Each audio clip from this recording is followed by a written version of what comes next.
পরীক্ষার আগের এই 4টা মিস্টেক তোমার সারা বছরের পরিশ্রমকে বৃথা করে দিতে পারে। নাম্বার 4, পরীক্ষার ঠিক আগে আগে বিভিন্ন ইউটিউব চ্যানেল থেকে শুরু করে টেলিগ্রাম গ্রুপ, বিভিন্ন জায়গায় তোমাকে এইরকম ইনফরমেশন সার্কুলেট করা হবে, বলা হবে যে 100% কমন কোশ্চেন দেওয়া হবে, এত টাকা দিলে হয়ে যাবে কোশ্চেন। এই সকল কোশ্চেনের উপরে ভরসা করে তুমি যদি পরীক্ষা দিতে যাও তাহলে তুমি খুব বিপদে পড়তে পারো।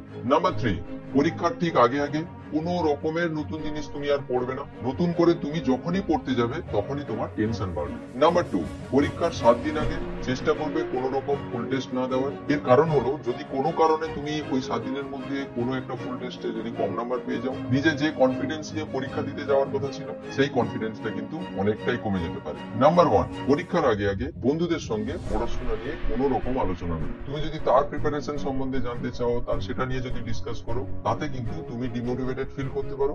এই 4টা জিনিস পরীক্ষার আগে অ্যাভয়েড করার চেষ্টা করবে, দেখবে তোমার পরীক্ষা খুব ভালো হবে।